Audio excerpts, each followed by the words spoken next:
Hallelujah, Hallelujah, Hallelujah, Hallelujah.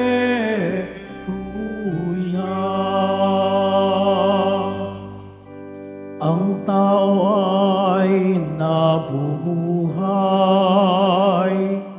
sa salita ng may kapal na pagkain kanyang bigay.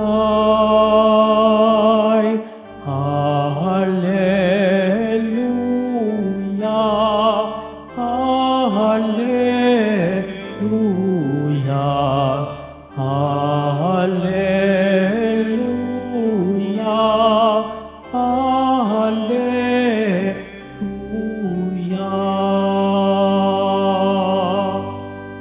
Sumainyo ang Panginoon. At sumayo rin. Ang mabuting balita ng Panginoon ayon kay San Juan. Papuri sa iyo, Panginoon. Noong panahong iyon, tumawid si Jesus sa ibayo ng lawa ng Galilea na tinatawag ding lawa ng Tiberias.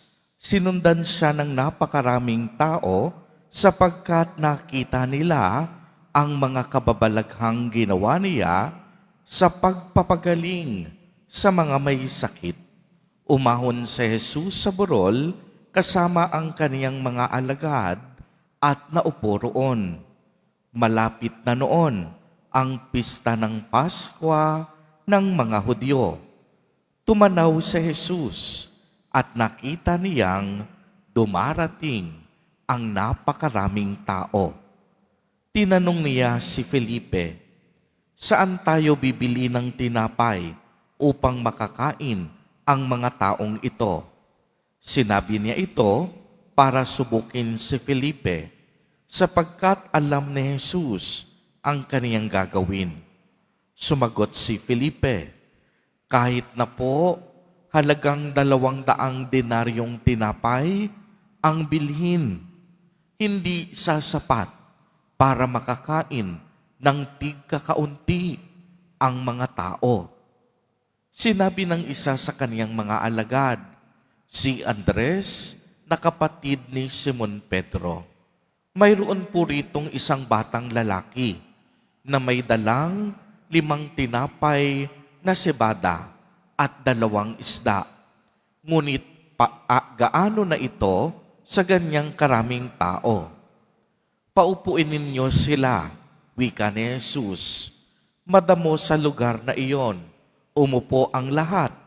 Humigit kumulang sa 5,000 ang mga lalaki. Kinuha ni Jesus ang tinapay at matapos magpasalamat sa Diyos, ay ipinamahagi sa mga tao. Gayon din ang ginawa niya sa mga isda. Binigyan ang lahat hanggang sa gusto nila, at nang makakain na sila, sinabi niya sa mga alagad, "Tipunin ninyo ang lumabis para hindi masayang." Gayon nga ang ginawa nila, at nakapuno sila ng 12 bakol. Nang makita ng mga tao ang kababalaghang ginawa ni Jesus, sinabi nila, "Tunay na ito ang propetang paririto sa sanlibutan." Nahalata ni Jesus na lalapit ang mga tao at pilit siyang kukunin upang gawing hari. Kaya muli siyang umalis na mag-isa patungo sa kaburulan. Ang mabuting balita ng Panginoon. Pinupuri ka namin, Panginoong Jesucristo. Magsipo muna tayong lahat. Magandang umaga po sa inyong lahat, mga kapatid kay Kristo. Sa lahat po ng ating mga taga-subaybay sa iba't ibang online platforms at sa lahat ng ating mga kadiboto sa iba't ibang panig ng Pilipinas at maging sa buong mundo kung saan tayo ay naaabot ngayon ng ating live streaming. Mapayapang umaga din po sa inyong lahat. Purihin at dakilain natin ang ating Panginoon, ang mahal na poong Jesus Nazareno. Mga kapatid kay Kristo at mga kadiboto, malugod po namin kayong tinatanggap sa Basilica Minor at Pambansang Dambana ni Jesus Nazareno. Araw ng Biyernes, araw ng ating debosyon, araw ng mga deboto, araw din ni Jesus Nazareno.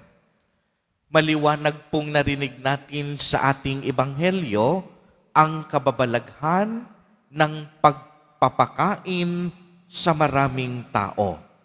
Alam po ninyo, ang himala o kababalaghang ito ay isang paglalarawan din sa Eucharistia, ang misteryong Pascual ni Jesus Nazareno na ginugunita ng bawat Kristiyano sa pamamagitan ng sakramento ng Eucharistia. Alam po ninyo, sa tuwing ipinagdiriwang natin ang banal na misa, inaalala natin ang pagbabahagi ng ating mahal na poong Jesus Nazareno ng biyaya ng buhay sa pamamagitan ng kaniyang pagpapakasakit, pagkamatay, at muling pagkabuhay. Kaya naman, masasabi natin na ang Eucharistia o banal na misa ay isang misteryo. Ang ating paniniwala sa banal na Eucharistia ay gawa ng ating pananampalataya. Isang misteryo at lampas sa pangunawa ng tao. Kaya naman, ang banal na Eucharistia din ang pinakadakila sa lahat ng sakramento. Ang banal na Eucharistia, hindi lamang isang instrumento para sa pagbibigay ng biyaya. Dahil naririto mismo ang aktwal na tagapagbigay ng biyaya. Uulitin ko po, sa banal na Eucharistia na ating ipinagdiriwang, narito mismo ang aktwal na tagapagbigay ng biyaya, si Jesus Nazareno na ating tinatanggap sa banal na komunyon. Mga kapatid kay Kristo, ang Eucharistia rin po ay itinatag mismo ni Jesus sa huling hapunan. Ang mga unang Kristiyanong komunidad, mahigit 2,000 taon na ang nakalilipas, nakibahagi sa pagdiriwang ng banal na Eucharistia. At alam po ninyo, ito ay patuloy na isinasagawa at ipinagdiriwang mula ngayon. Patuloy na ipinagdiriwang hanggang sa kasalukuyan. Sa katunayan, tayong lahat ngayon ay nasa piging ng Panginoon at nakikibahagi sa pagdiriwang na ito ng banal na Eucharistia. Ayon sa banal na kasulatan, noong gabi nang siya ay ipinagkanulo, tinipon ni Jesus Nazareno ang kaniyang mga apostol. Ipinagdiwang ang huling hapunan at dito itinatag ang banal na Eucharistia. Ibig sabihin, ang Eucharistia hindi imbento ng mga Katoliko na siyang ibinabato sa atin. Napakalinaw mula sa mismong teksto ng banal na kasulatan kung paanong tinatag ni Jesus Nazareno ang banal na Eucharistia, ang kaniyang sakripisyo at pagpapasalamat sa Ama. Kaya nga, si Jesus Nazareno din ang mismong nag-utos at nagpaalala sa atin. Gawin ninyo ito bilang pag-alaala sa akin. Ang misa itinatag din sa konteksto ng isang salo-salo o komunyon.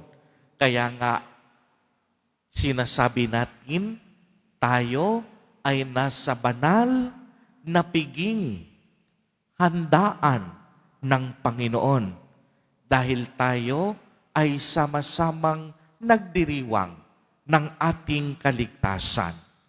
Kaya sa lahat ng uri ng salo-salo, lahat ito may dimensyong sosyal. Minsan nakikisalo tayo sa mga handaan upang lumalim ang ugnayan natin bilang magkakaibigan.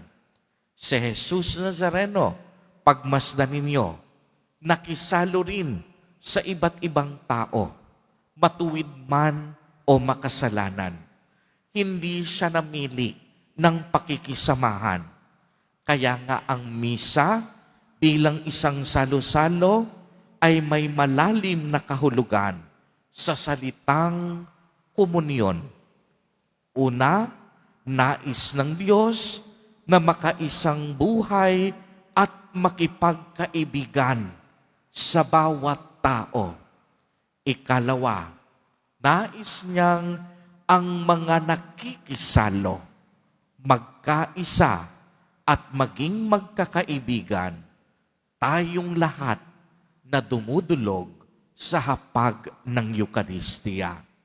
Kaya nga mga kapatid, pagmasdan ninyong mabuti, ang misa tinatawag ding sakramento ng pagmamahal at pakikipag-isa natin sa Panginoon. Uulitin ko po, ang banal na Eucharistia, tinatawag din nating sakramento ng pagmamahal at pakikipag-isa natin sa Panginoon. Bakit? Tayong lahat na tinipon ni Jesus Nazareno, nais niyang mabuhay tayong lahat sa pagmamahalan at pagkakaisa. Kaya nga, sa ating paglalahad ng ating pananampalataya at paniniwala, ito rin ay tinatawag nating Communion of Saints. Dahil pati ang mga banal at mga anghel sa langit nakikipagdiwang sa pagdiriwang ng pag-aalay ng sarili ni Jesus Nazareno, ang pagsasangayon ng kaligtasang ibinibigay niya sa ating lahat.